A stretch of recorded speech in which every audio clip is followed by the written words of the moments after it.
This government meeting is brought to you by Eastworks and our local cable subscribers.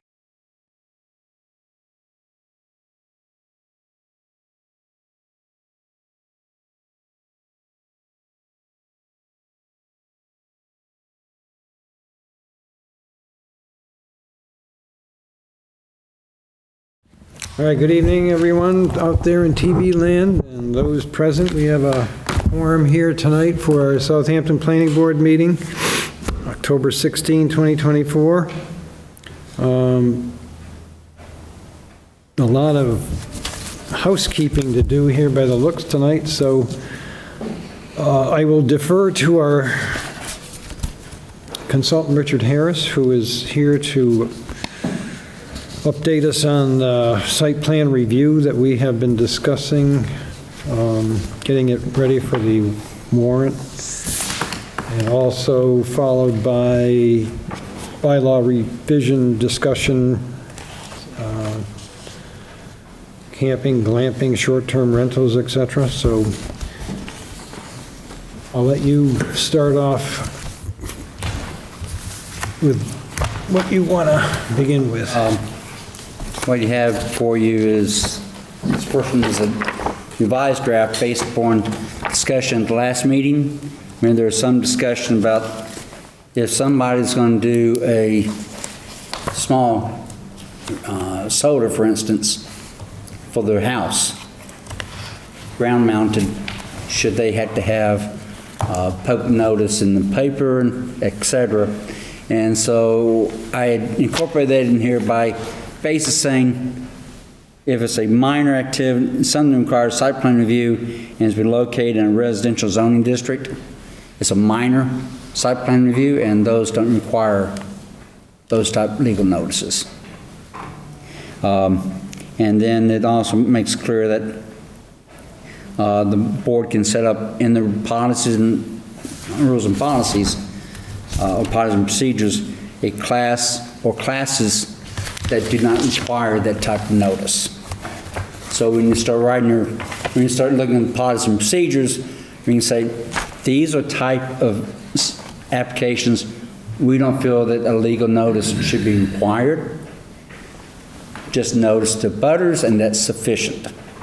So leave it that way instead of going into a lot of detail in the bylaw itself. So that's the change I made there, and I think that's ready to go.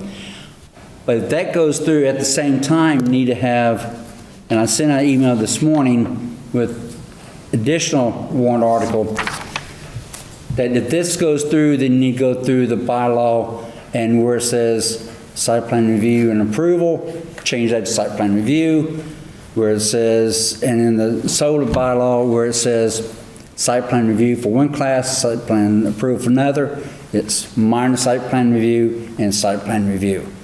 So if that goes through, then this has to be acted on. Otherwise, you got inconsistencies within the bylaw. And so those both need to be in the same warrant article. Just recognize that the first one fails, you make no motion on the second one. It just dies.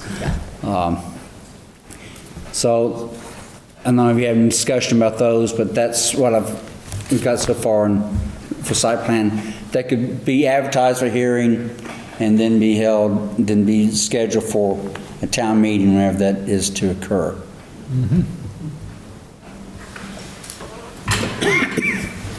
The next step on site plan review gets into a more, it's not really site plan review, but it gets into the solar. Because solar needs to be changed. It needs to be changed from a administrative as well as from a pragmatic perspective. You've got people doing ground mounted solar that are treated as large scale, and they shouldn't be. So we need to look at how you differentiate between those. But that's a next step we'll do in a future date. I don't expect that to be ready for the next town meeting. We've had discussion regarding camping or glamping. And you've got a large volume of materials here. And the reason you have that is there's such a diversity as to how communities have dealt with these. I don't think we did. A big volume of materials I emailed out. I assume they went to everybody. They sent everything you had. So the question comes up, when we talk about camping or glamping in Southampton, are you wanting to allow somebody develop a KOA type campground? A primitive camping campground? Or something that is more of a short-term rental, seasonal use facility where they have pre-established structures, such as yurts, or such as tiny homes that can be rented out 14 days at a time. What type of vision do you have that would fit in with Southampton? Because I do know that some places are very lax about it, but some other places recognizing that if you're close to urban area, it could become a bit of a problem. Just be. Do we have any feedback from the townspeople on this type of thing? Because I kind of feel like this could be something that would be like our opinions about what we would think the town would prefer. But do we have anything from any of the surveys we've done, or any like the inputs? I haven't seen any surveys. That would help to inform which way the townspeople would want to go on this kind of thing, you know? Because otherwise, I think we could suggest something and the townspeople would be like, we bring it to town meeting, and they'd be like, no, that's not right. I know there's been, I think about initially there was a woman who wanted to do a glamping or camping type operation on her agricultural property, and it's not allowed under the zoning. So the question is, do we want to allow that type, and if so, what type of level would you want to have that? Now you've got the dentist seasonal cottage approach, and then you've got others that basically is a very wide range of camping options that are allowed. And, you know, I'm sympathetic to Dan's point. I think where we're trying to get with all this stuff is simpler, clearer process for folks, and not to stand in the way of reasonable, I guess, cottage industry. You did push a button when you threw out an example of a KOA, because a great deal of the traffic that's headed to the nearby KOA travels by my house, and it's quite a parade. I know that. There is notable impact, and I don't mean to demean KOAs, but it's a recognized... And neither do I. That's just a... It's different. Why do you recognize the name? It's different from one unit that's rented occasionally on Airbnb. Both need to be regulated, but I don't know that we're looking to promote ecotourism or large-scale camping in Southampton. No. Didn't seem to come up in prior master plans. No. So I think to be accommodating rather than necessarily leading.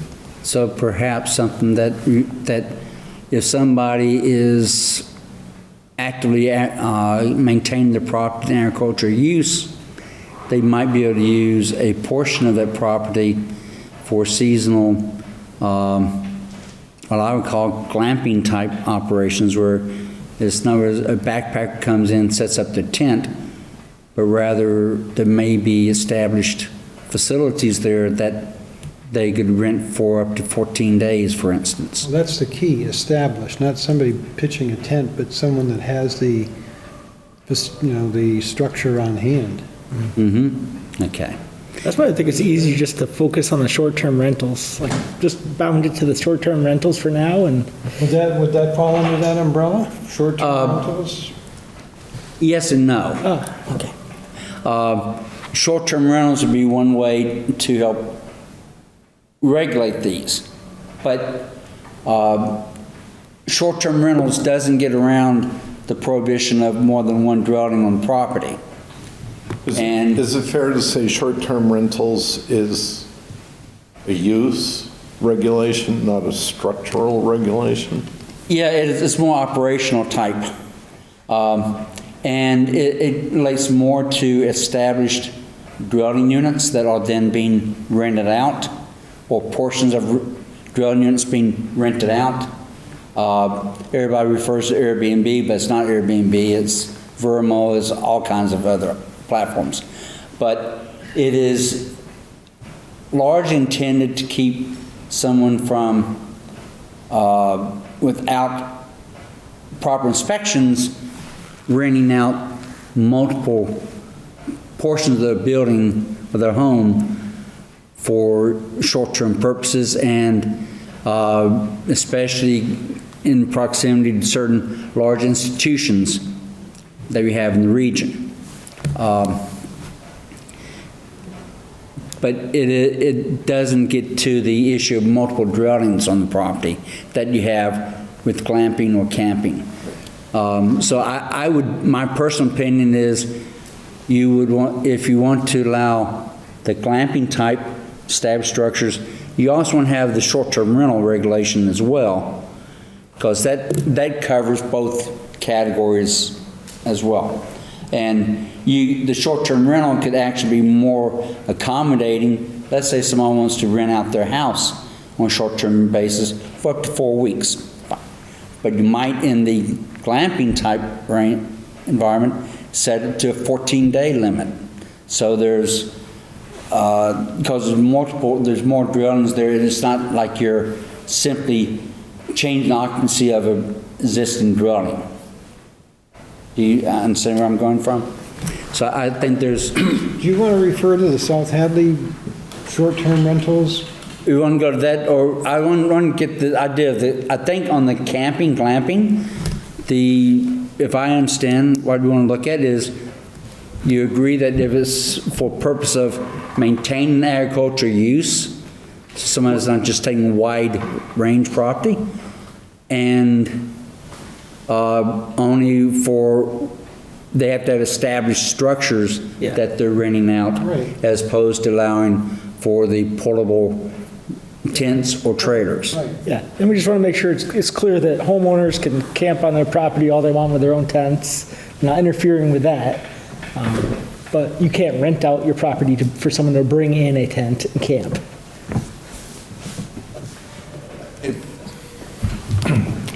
The glamping that I've seen varies, but often there is some permanent platform, and then there may be a seasonal, tent-type structure erected above that, and they can be plenty fancy and whatnot, but are we getting overly descriptive about how much? I heard you say pre-existing structure on an agricultural I property. didn't say pre-existing, but established structures. Established structure. So someone would have to establish structures on it as opposed to allowing portable Per tents. use, yeah. Yeah. And it could be structures that the owner can move and relocate.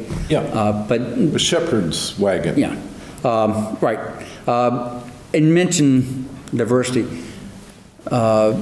Recently stayed at Milan Hill State Park in upper part of New Hampshire. That's a state park. It's probably the smallest campground in a state park I've ever seen. It's got maybe 6 or 8 tent sites, a couple shelters, and 4 yurts. That's it. It's pretty good. You really can't see one from the other because it's so spaced apart.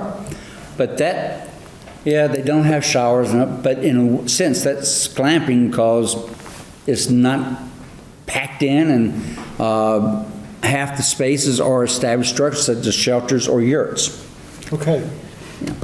Shouldn't you be defining requirements for acreage Yes, and limiting the number of units as well? So someone can't have, like, say, more than 3, but I mean, you've got to have, don't you have to have minimum and maximum requirements when it comes to acreage? I mean, nobody's going to be putting these in their backyard that's only got an acre and a half. But I mean, the lady that is down the street from me that brought this issue about, she's got 15 acres back there.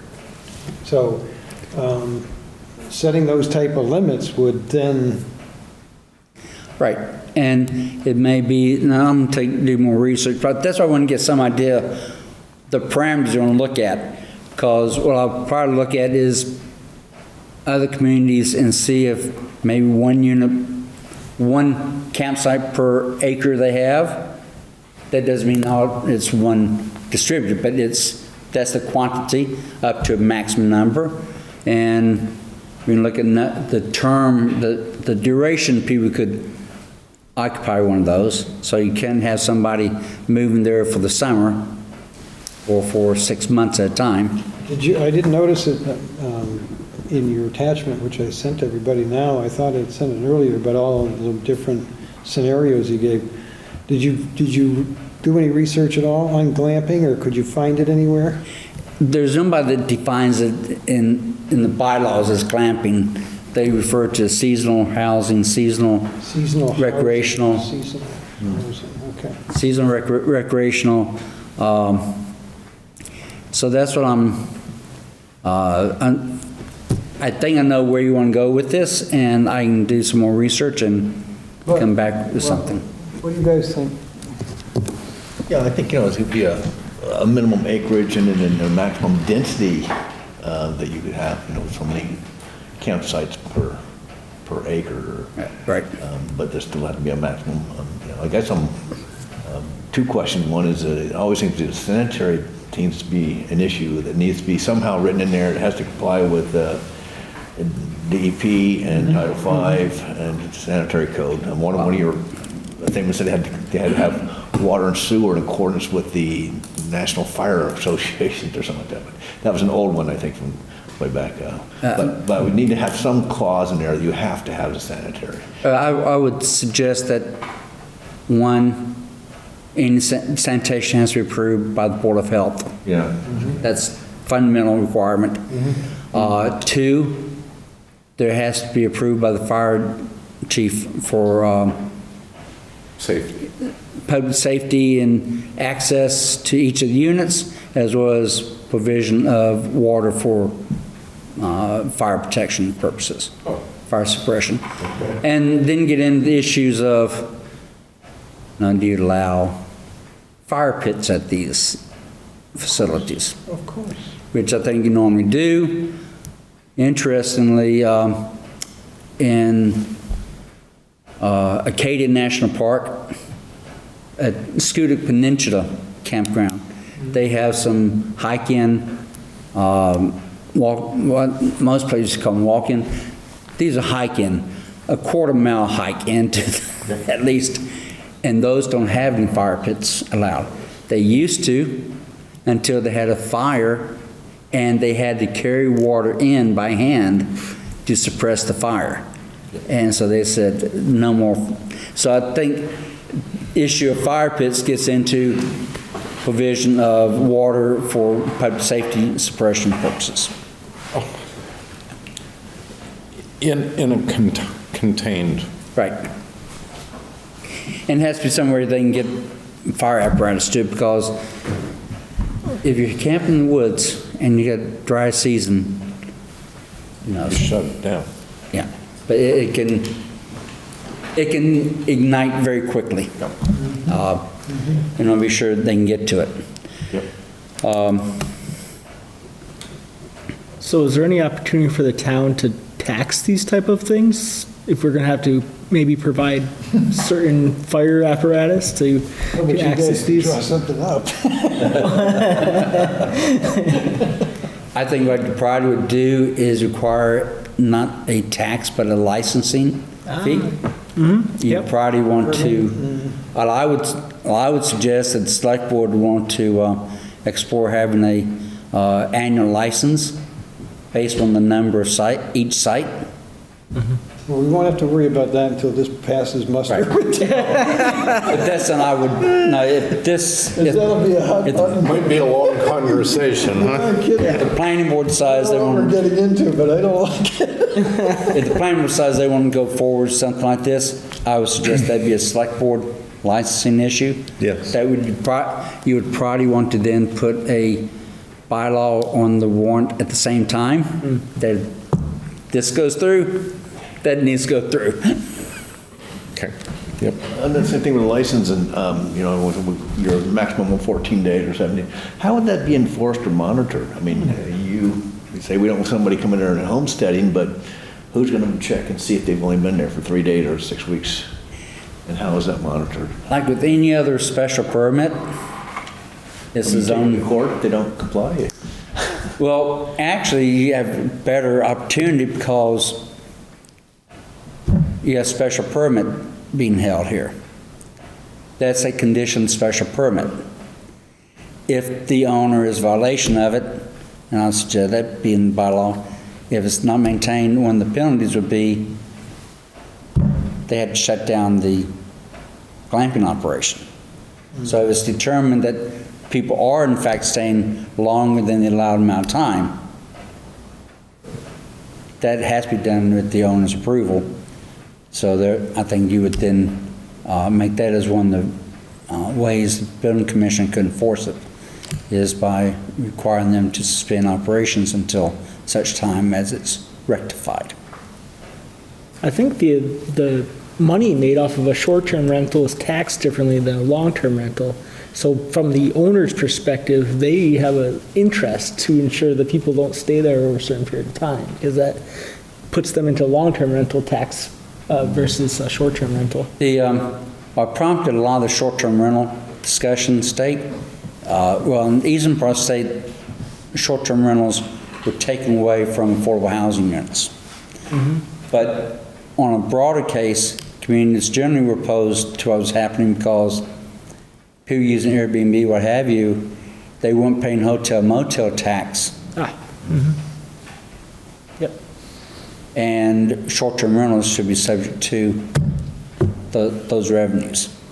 This glamping and camping too should only be restricted to like RR district, or, although the lady, I'm an RN and she's got the 15 acres in RN, so you'd have to regulate it and where it could be done. You could do that. I'm more inclined to suggest that you do it on minimum acreage approach. If something is owned RN, but they got 20 acres, and they're allowed to use, let's say, 20% of that for it, that may be something that works because you meet the buffers, you meet everything you need, and very frankly, this is a temporary type use. It's going to be an easier holding use than what you find in some other cases. Some people do mini golf courses, or they do, I've seen self-storage used as a temporary revenue source that when the property is redeveloped, goes easily removed, they've already got everything in place. I could see a residential property owner using the glamping type for the same purpose, as a way of bringing revenue until they're ready to develop the property for residential purposes. So I'm not sure that it necessarily needs to be strict to RR or N or V, but that's something you can decide at a later date. And we first get the parameters of what we're going to discuss. So I think I got a good idea of what you want me to look at, and I'll look at that, do more research, and within the next couple months come back with a draft for y'all to take a look at. Expanding on this last point a little bit, maybe it's not the residential zone, it's the minimum acreage and the characteristics. Oh, where was I headed with this? Earlier, you mentioned a tie to agriculture. And while I think that this might be a proposition of interest to some agriculturalists, I'm not sure we want to limit it, and therefore I'm not sure we want to mention it. Discussion. I think it should be an option for the owner if they want to have the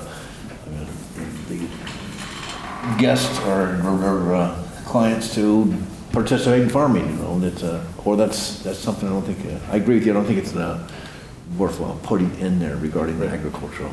Okay. Oh, a person could have beautiful woodland creek, and it would be a attractive business opportunity perhaps, and no agricultural tie. Yeah. Okay. I wouldn't use the language agriculture either. Okay. I think all of this is on track. What? Each of the things you've marched us through, I think you've summarized well and you've identified the next steps. So, Okay. more editing. Short-term rental. Okay. We've touched on this already. Since you, so if you want to bring it up, And there was 5 attachments on his email.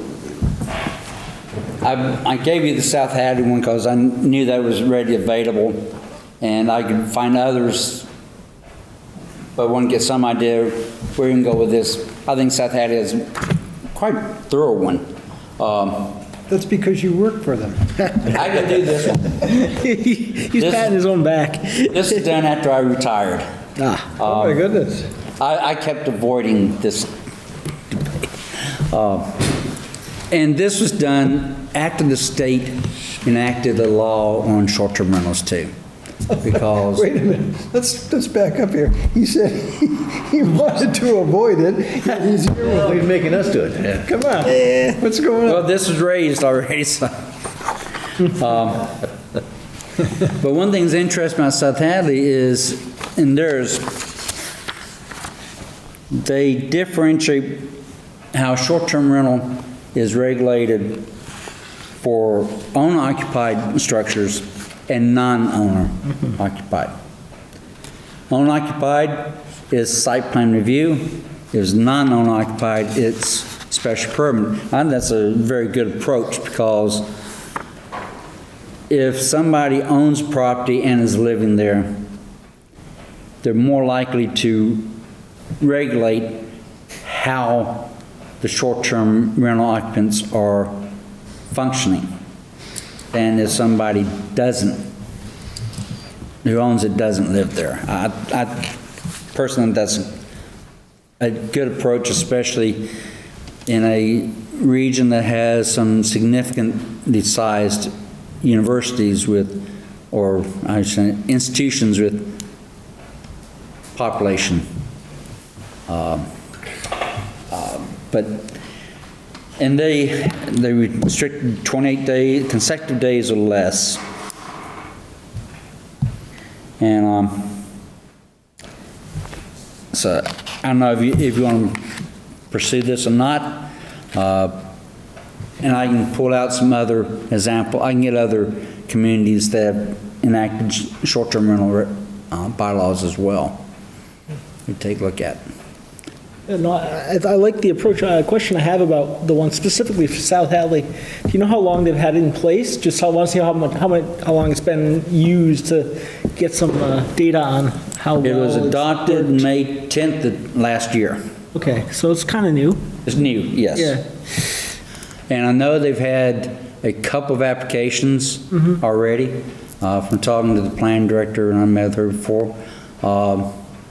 And part of this arose because they have a bed and breakfast bylaw.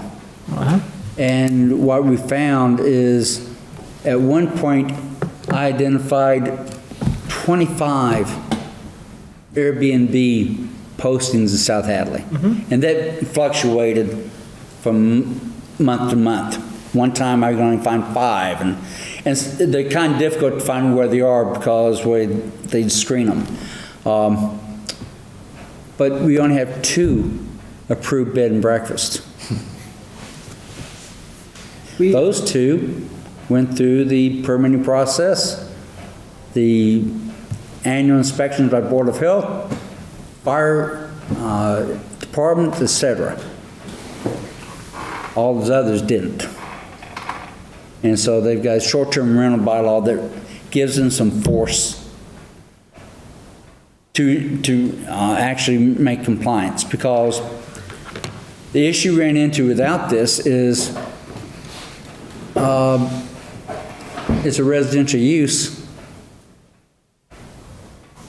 Why do I need, if you don't have something like this on the books, how is my renting that house out for 3 weeks a violation? It's not. It's still residential use. And so this addresses that. If you rent it out, or a portion of it out for short-term and not in compliance, it's a zoning violation, right off the bat.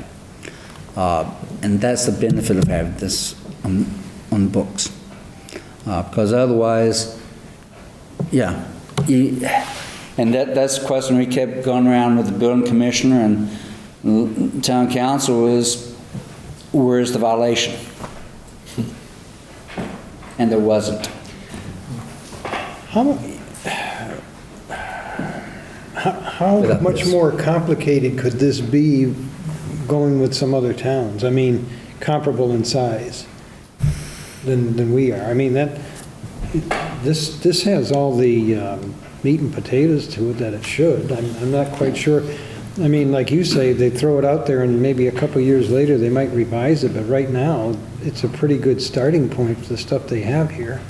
I think maybe Richard is giving us a preview of the citizen opposition that we might hear. Mm-hmm. And what I can, so that's one reason, if this type of thing you want to go with, I can also research other communities and see if others have more succinct or more in-depth. In fact, if you look at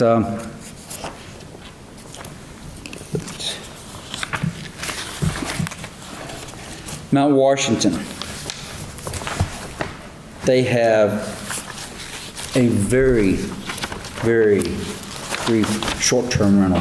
Very small town. You know? A short-term rental shall be the rental of a room or unit in property occupied by an owner as a primary residence to the use of advanced reservations for a period of time not more than 31 consecutive calendar days in a 12-month period. Operators of short-term rentals shall register with the Mount Washington Board of Health and comply with all regulations promulgated by the Board of Health, the zoning bylaws, the state building code, and the Commonwealth of Massachusetts. That's it. So you have that one, which I think is a bit skimpy. And it kind of leaves it open to you knowing how to apply and Board of Health going after them. It may be something in between the two that works for Southampton. I was just taking a second to look over our existing bylaws, because you said the word bed and breakfast, and I was like, oh wait, I know that there are some references to bed and breakfast in our bylaw, so I wanted to make sure, you probably are already aware of that, but something we'll probably have to do during the course of this is reconcile what's already in there with bed and breakfasts. And bed and breakfast are somewhat different in that typically bed and breakfast is required to provide a meal. Oh, yeah, breakfast. Short-term rentals do not. They're just providing the housing, and meals are on your own. Which was what the lady on my street thought she fell under as a B&B. Nowhere qualified at all. So you have a situation in bed and breakfast regulations require they provide lodging and a meal, and somebody simply wants to provide lodging, they don't meet that requirement. And short-term rental, yes, they can rent out the room for 2 weeks. And some people want to do it because they know that, hey, I'm not going to rent out year-round, but UMass, Mount College, Smith College, Amherst, others have graduations typically in June, May and June. And influx of family. There's an opportunity for me to make some money for a couple weeks. There are people that come in for skiing. Hey, if I can rent my place out when I'm gone for a month, or snowbirds, for instance, they're down in Florida during the winter, and they want to rent out their house for people who want to come up here for skiing or snowshoeing. There's an opportunity there. So that's how some of the short-term rentals come in. People just want to use it not as an ongoing operation, but just certain times of the year where there are influxes that give an opportunity in the market that they don't have normally. Now, would people need a permit for that as well? But that's depending how you write it. Because again, there could be several people doing that already, and it's under the radar, so. In South Hadley's bylaw, you have to get either site plan review or a special permit for it. In the case of the Mount Washington bylaw, you simply have to register with the Board of Health and comply with all the regulations that people have. So there's different ways you can approach this.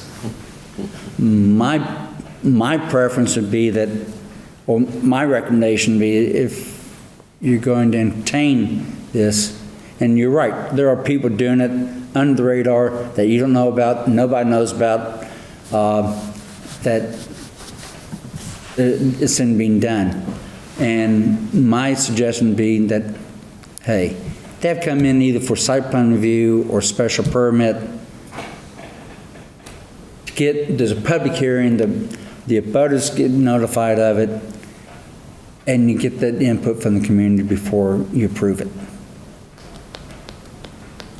And I say this, I think South Hadley's approach is reasonable in that if the owner is living there, site plan review, no problem. If the owner's not living there, they require a special permit because they can then deny that. Special permit is much easier to deny than site plan review is. Yeah, I'm still a little confused. If I have, the new law that came out, you can have multiple dwellings on your property now.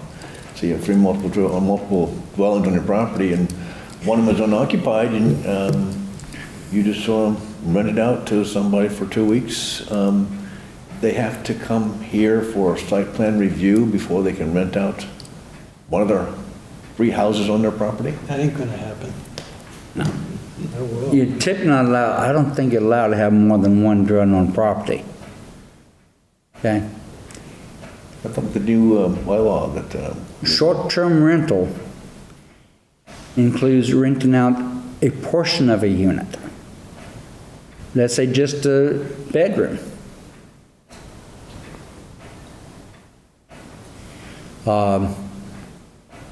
That's where you get into it, is that people were in South Hadley. One of the ones I saw was a person owned a condo on West Summit Street, 2-bedroom condo, and they're advertising 1 bedroom on Airbnb as a short-term rental. And you can say, well, that's a problem. Well, it may not be a problem, but it may be something that community wants to have some control over, so it doesn't get out of hand. But that's up to you if y'all want to do it or not. It's, as said, if you don't have a short-term rental definition and prohibition, It is perfectly permissible Instead of writing the regulation. to rent them out on a short-term basis. Because you're not changing the use, it's still residential use. Our prior topic is unaffected. We don't have to have a short-term rental bylaw. The No. camping, glamping thing can be Because by definition, those would have time rentation. And they'd be a different type of use. I don't know about the rest of you, but it looks like we might have to leave this one alone. I don't know. Follow South Hadley's track, leave it alone. Yeah, I'm just trying to think of I have a brother-in-law in Saratoga. Whenever race season comes, he rents out his house. I just think that I have to get a permit to do that. And pay taxes, or Yeah, you should be paying taxes too. permitting. It's like over-regulation. Yeah, it seems like it's very sticky. Is it a problem, or, I mean, I guess what are we avoiding by creating this bylaw and this regulation? That's up to you to answer if you think it's a problem or not. I think like what Dan was saying, probably if our B and B thing is defined, and maybe we go this route with but I mean B and B, define that well enough, then leave the rest alone. My guess what's happening is people are bypassing your bed and breakfast bylaw. Yeah. Probably. And they don't want to go through that permitting process, and they're simply using an online platform to rent out. And so anybody that goes through the process of getting bed and breakfast approval is put at a disadvantage.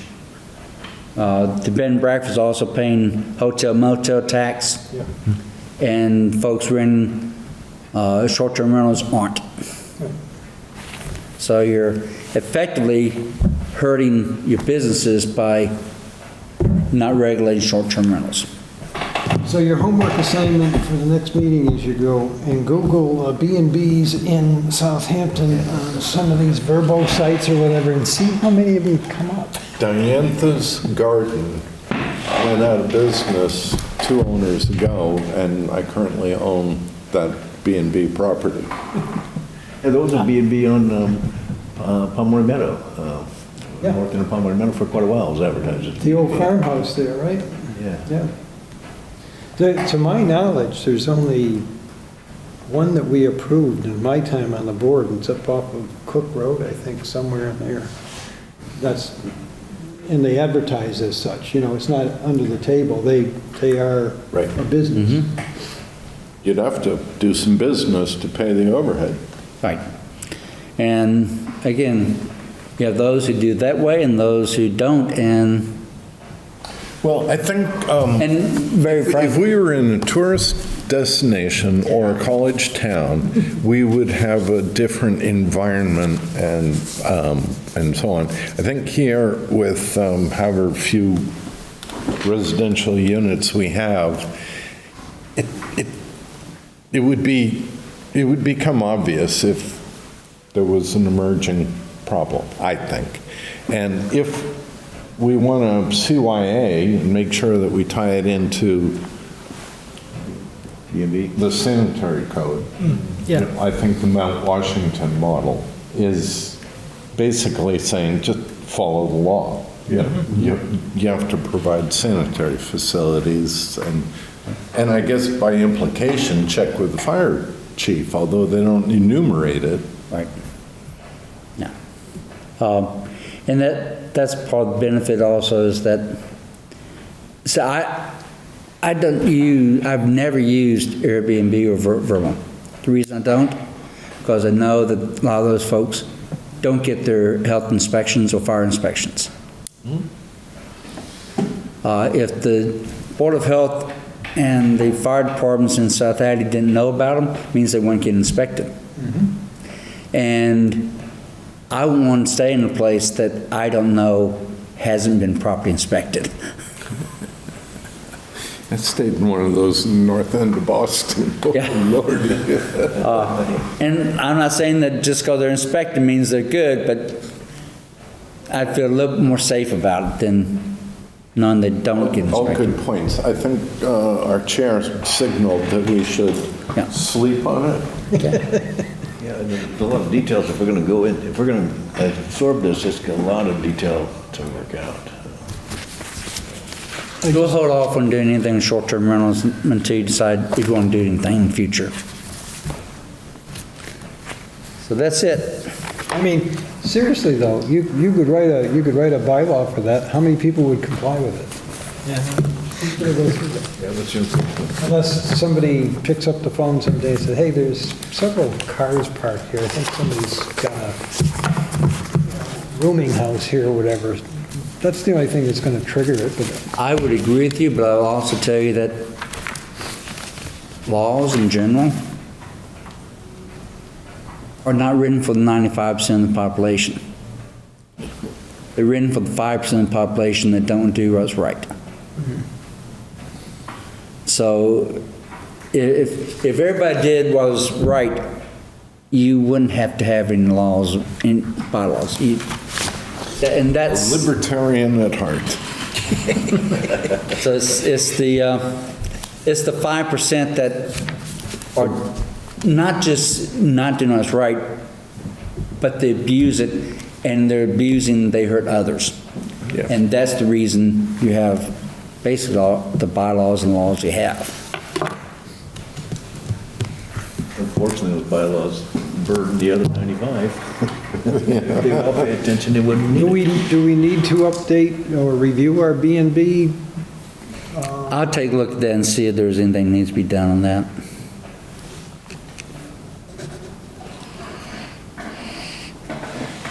That's all you have right now? Yes. All right. Thank you. Couple of other things here. I see some insertions. Blue Wave Solar, we've had some discussions, and I'll let Richard go on with that. They had a request for a minor so-called site plan change up there, and I think I forwarded it to you folks, but Richard weighed in on it, and I'd like you to see what the bottom result is after you responded with them that it could have to come back to the board in a public hearing and whatever, and then they might have revised their plan again, but whatever. Yeah. They, basically, they're shifting some of their solar panels, and their initial draft, when you approved the special permit for that and the site plan for that, only one parcel was the subject of, I think it's parcel number 1.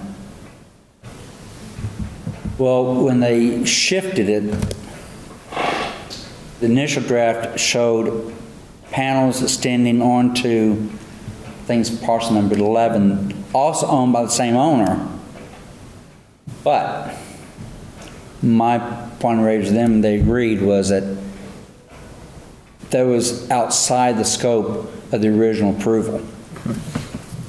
And therefore, they wanted to do that. You had to go through the public hearing process to incorporate that into it. Because it was a so-called major, not a minor site plan, right? Right. It'd be a major change because you had, here's the property line of the original approval, and you're shifting, you're going over that line.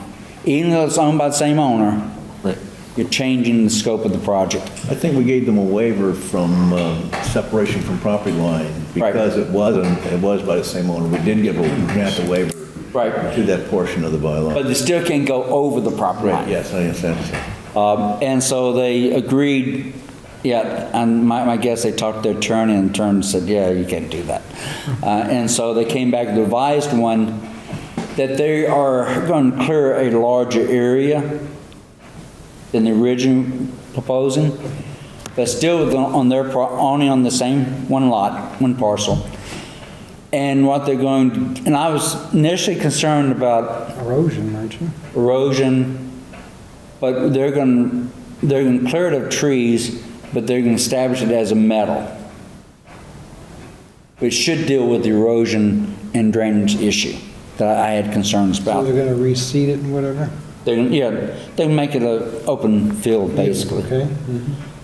And that should take care of that. So from my perspective, it is a minor modification, and I don't see a need for new hearing or new review by the board. And the building commissioner's way in was, he was fine with the first draft, and I can agree with that, but this one I think everybody's fine with. And the way the decision is written, with the planning board chair, myself, or no, the building commissioner, if the building commissioner determines it's a de minimis change, with the input from the planning board chair and myself, that's all that needs to be done. And so I would say at this point, based on the building commissioner's comments, it's a de minimis change, and therefore no further review by the board is required. That's why We're still talking about the same owner and the same parcel overlap, which we thought the opening argument was go for a full hearing. Yeah. And But they pushed it back on just the one parcel now, so. I missed that key part. All right.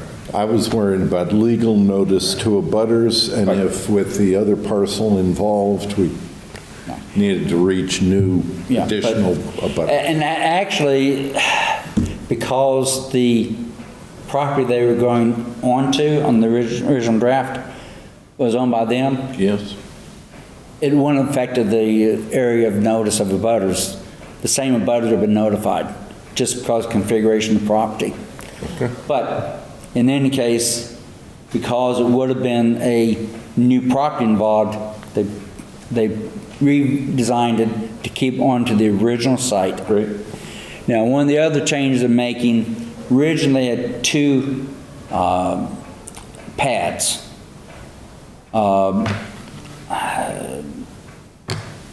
Basic generator pads, or amounts to.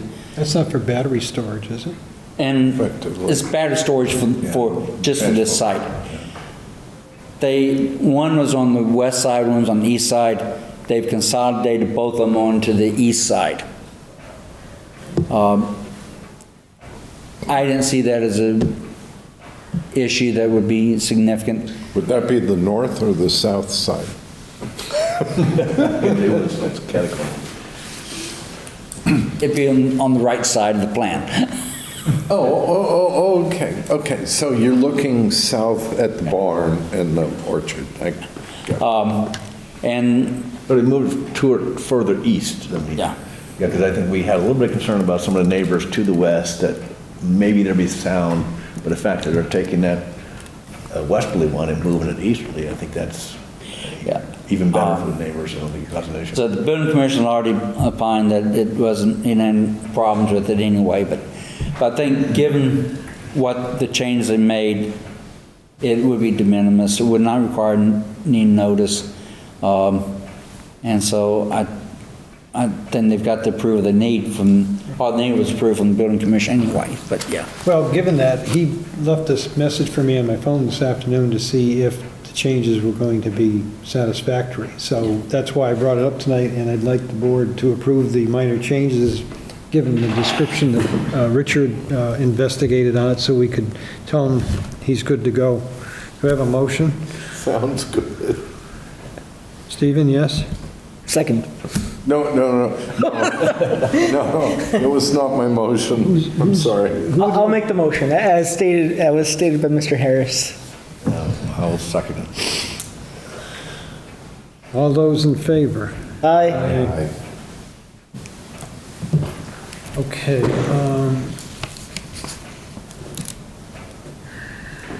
You want ratification of the building permit that you've already issued? I have two. There's one that I had done last week, and there was one that was in my mailbox tonight, and it's 123 Brickyard Road, which was pre-approved, but tonight, 9 Gill Farm Road, which is part of the Gill Farm subdivision off of Pequot over in that area, or White Loaf, and that was no disturbance there that was exceeding, because the entire subdivision has its own stormwater management plan, so I pre-approved that one. So 123 Brickyard and 9 Go Farm.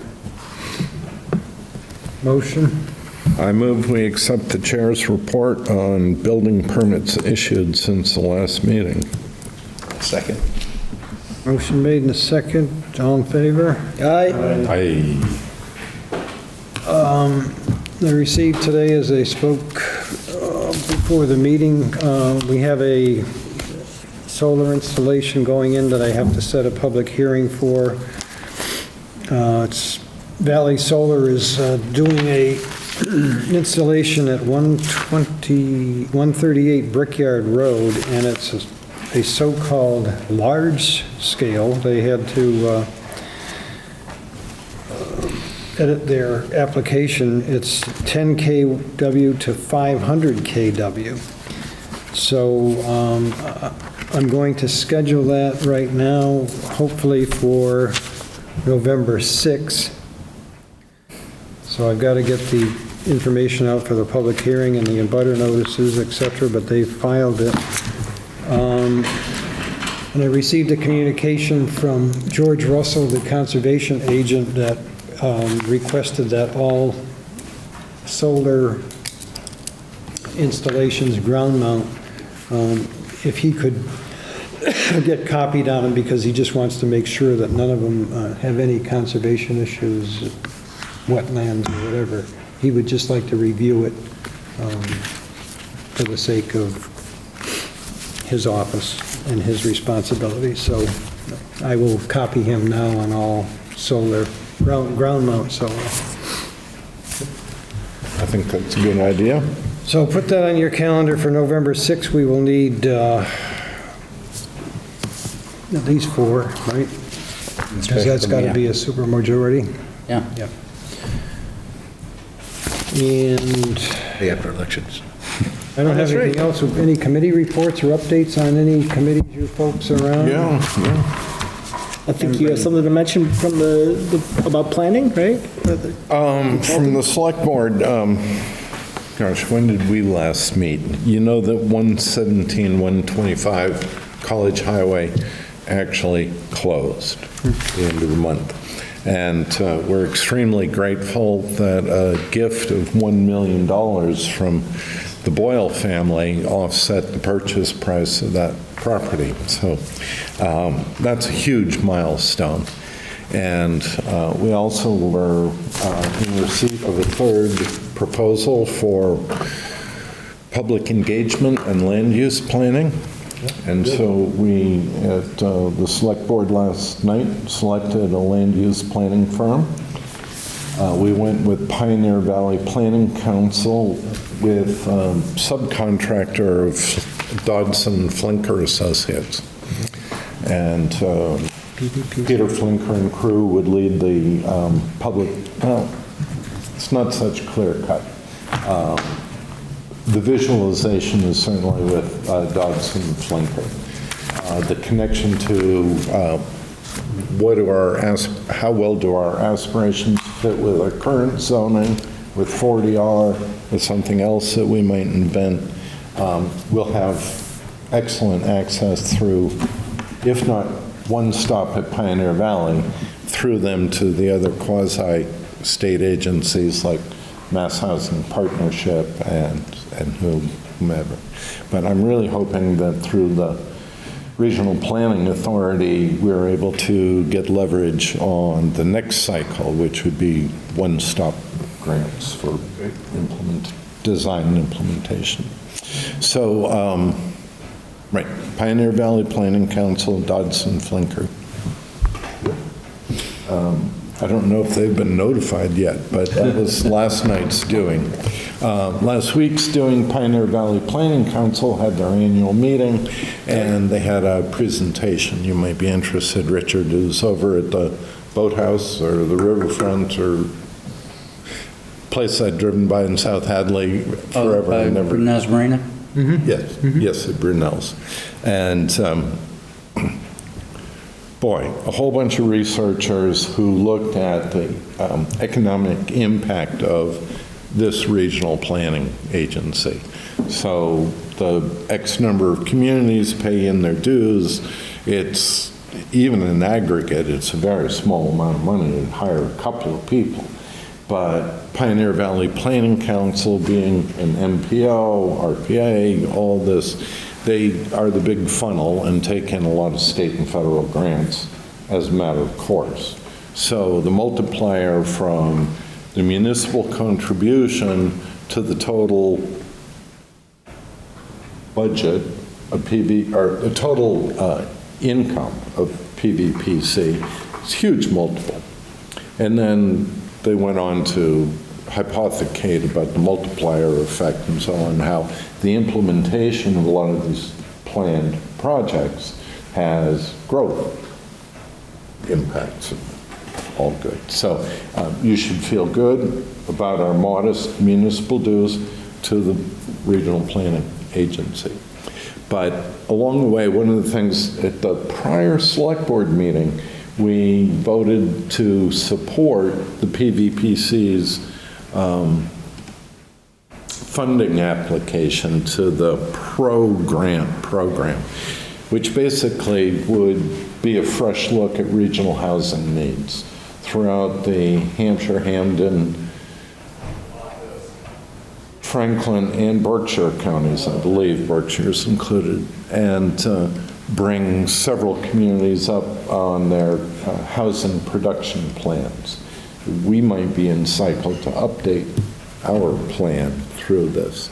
So what just looked like a letter of support actually, Dan, is something that I think we should bring to the attention of the Housing Authority and track that alongside our thinking about College Highway property. Also, it was a presentation to the Select Board many years ago. Fuss and O'Neill did a presentation on, it wasn't technically advanced and innovative. It was small-scale septic, not single-family residential, but the kind of thing you might have for an apartment building.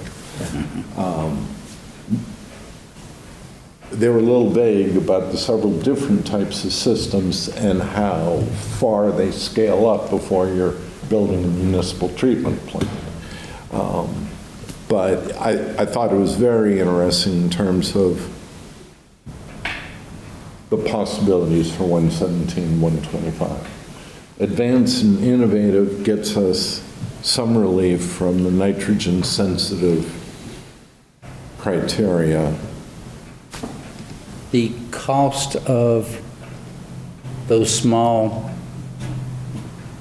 systems also depend whether you're in a water supply protection district. I know we permitted a condo development back in 2006 on Drybrook Hill in South Hadley, Zone 2. Yep. And you know what happened in the economy in 2007, 2008. But it went through 3 iterations with our peer reviewer before they came up with a system that our peer reviewer said would meet the standards for approval. And the cost of maintaining was essentially that of a small treatment plant. And it has to be What I'd heard by a licensed operator. decades ago, yeah. This That's for the 36 situation that one condos. of the retirement apartment complexes have. They have a licensed engineer on call 24/7. So these things don't come cheaply. It's just an option, actually some data or some insight that we could access because video is on our website under the planning board or select board. But the sewer feasibility plan is well underway. I don't have a specific update, but it's expected around December to feed into this planning process. And by the way, the condo development that didn't go was 36 units. It wasn't a big development. It was a small system. And that did bring me up one thing I mentioned. At the last meeting, there was discussion of, there's a chapter in your general bylaws regarding groundwater protection Yeah. that the Board of Health has. Yep. I took a look at that. In 2011, Mass DEP promulgated two models for water supply protection. Yep. One was a zoning bylaw, and one was a Board of Health regulation. What you've got in your general bylaws is a portion of the model Mass DEP Board of Health regulation. For some reason, they didn't incorporate all what's in there, what's in the model, but they did incorporate some of it. And so when we look at the Water Supply Protection District revision, we want to also be sure that PVPC works with the Board of Health, that either we take their definition of zone, of water supply protection district, and incorporates it in the zoning, or that they are not in conflict. And are you saying, in part, that our current zoning is in conflict between the Board of Health and the... I think it has to be, because the current zoning was based on a 1990s model, and the Board of Health regulation is based on a 2011 Mass DEP model. So by the nature of it, for instance, it incorporates some of the performance standards that Mass DEP approved for 2011 that the zoning bylaw doesn't. So I remember that we unearthed this problem earlier. Is Kyle aware of this at PVPC? Kyle seemingly... Yeah, we discussed this at the last meeting. He was And, here. yeah, so I will be in contact with Kyle and to how we need to resolve these conflicts, to make sure that we don't have this conflict. So that's general, not zoning, not bylaw. Correct. And it's in your general code, but it's a Board of Health regulation, adopted by the Board of Health. It's not adopted by town meeting. Which, as you know, Board of Health in Massachusetts has a very wide range of power. Any other, Even introducing this topic to the Board of Health will be in there. I think our chair should be leading that charge. is that Jerry? Yes, you can tell Jerry that she needs to rewrite their bylaw to conform to ours. You don't tell Board of Health what they have to do. Don't tell Jerry what to do. Any other reports, Dan, anything from, no? Nothing I think that pertains to this group. Mark? No, we're... Hearing none, I will call for an adjournment. Motion to adjourn. Motion from Dan. There you go. Get your oar in the water. All in favor? Aye. Okay, thank you, everyone. Thank you. Good night.